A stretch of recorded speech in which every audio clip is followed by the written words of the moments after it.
Ladies and gentlemen, the following characters and scenarios are a work of fiction and purely for comedic value. Any likenesses to real characters or places is purely coincidental. Except Nigella, but you'll find out about her later. So, hello ladies and gentlemen, are we well? Good, good. I am really good, actually. I'm pumped because I went to the gym today. Yeah, it's crazy. I mean, someone called us queen because I got a swan in my basement. I wasn't allowed a pet fish. But no, so I've been going to the gym a lot because I like swimming. But you know how you've got that like little barrier? That's a lie. That little like observation deck where the parents can watch their kids do the swimming galas, yeah? Well, while I've been going there, more and more people have been sitting there. And I'm like, oh, that's a bit strange. Turns out, wearing a black and white wetsuit in a pool will make Bar think that the new SeaWorld exhibition has moved. I mean, I was cool with it. I liked the attention. It just got a bit far when a small Japanese man tried to feed me a dead fish.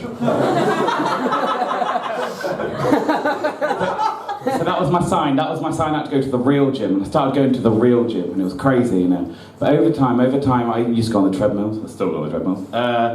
And no one would go on the treadmill next to me. So I turned to my friend Jan. Jan's Scottish, and Jan doesn't exist, but is needed for the story.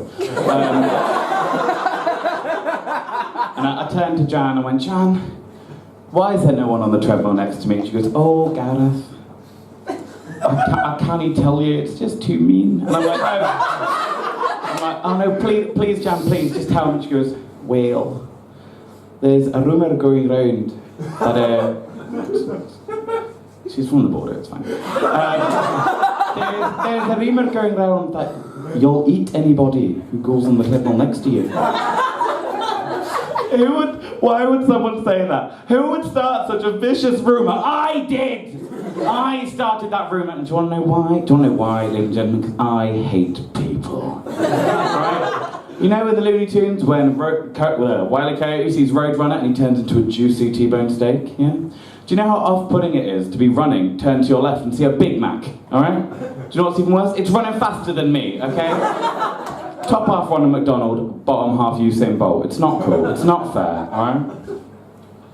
I hate him anyway. Fuck you, Jan, my diet starts tomorrow. Okay. That's another reason I hate the gym. You know those people who are just so fit already that they don't sweat, they glisten?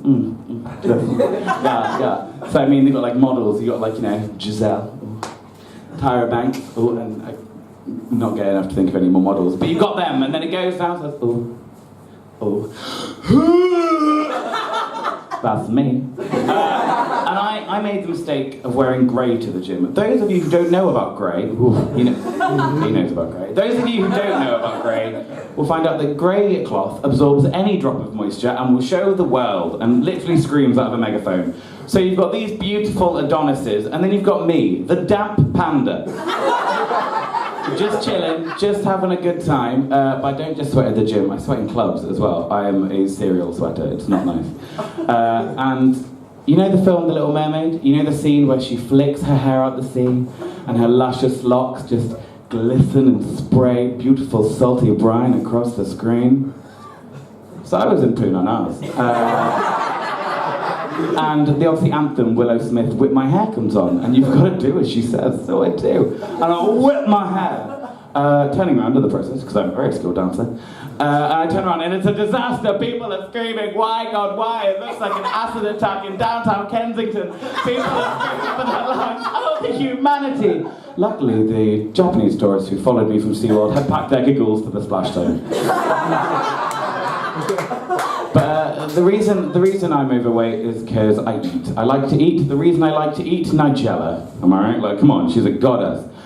But we all know she's rich. We all know she's rich. Else how would she afford so much coke?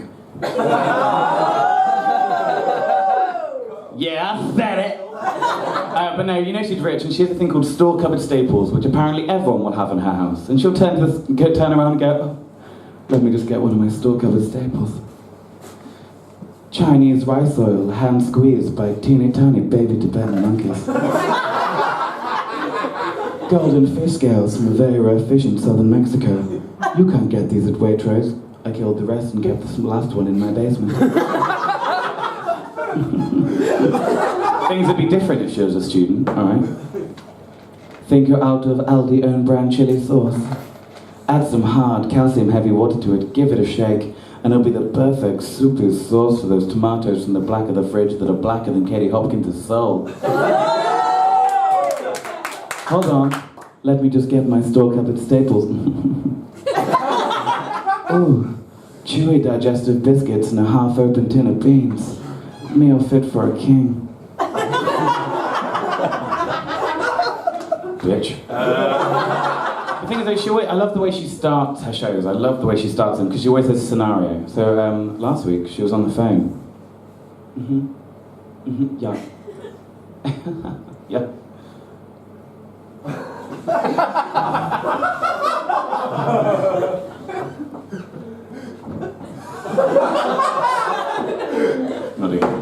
Kaylee's been having a hard time at work, so she's coming over and I'm going to make her my famous triple chocolate cookies. First, add 3 kilograms of your first chocolate, because you can't put a calorie count on love. You know, she's right. You can't put a calorie. You can't put a calorie count on love, but you can on diabetes.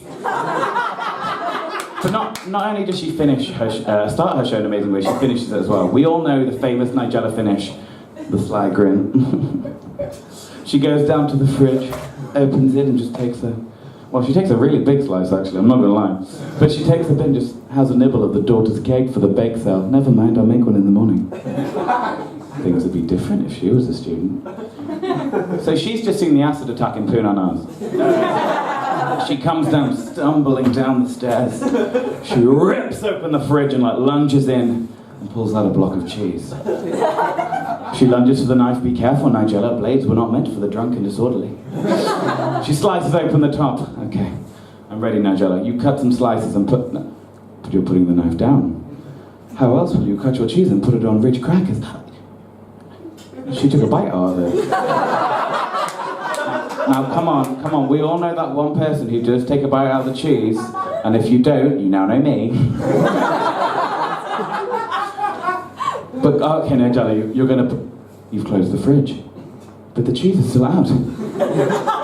You're putting it on the mantelpiece for all the world to see. Nigella, you woman, you genius woman, showing the world your conquest. Nigella.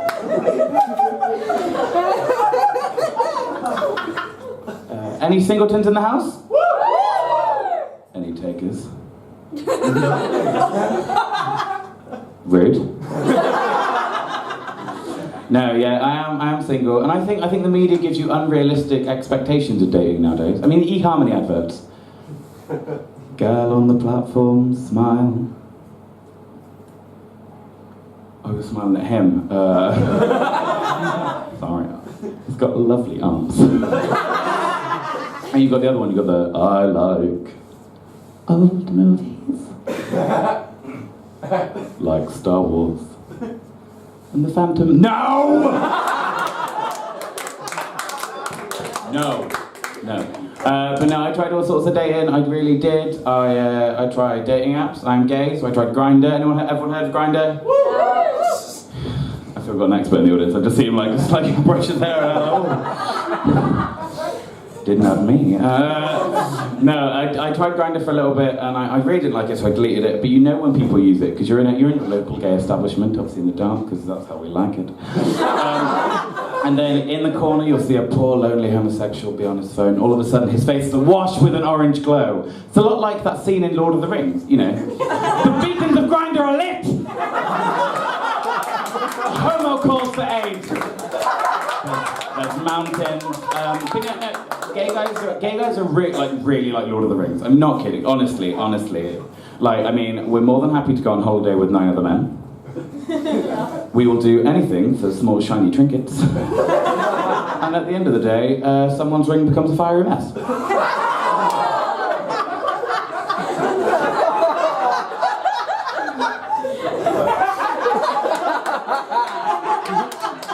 So ashamed. But anyway, yeah, and then I do this because this is my final story. I will leave you with this.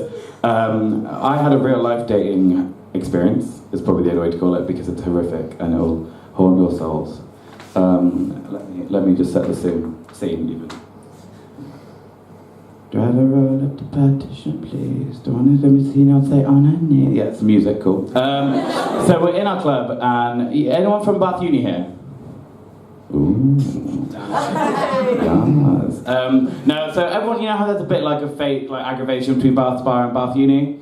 So this guy's chatting to me and my friend, and he's from Bath Uni, and we're like, oh, haha, we're from Bath Spa, don't judge us.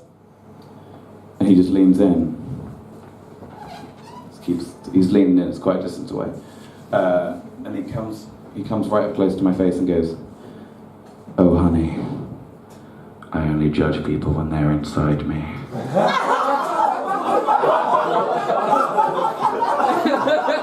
I was horrified, as many as you were. And I could only say one thing. What can you say is appropriate in that time? Obviously, this final sentence. Gosh, I feel bad for your dentist. Ladies and gentlemen,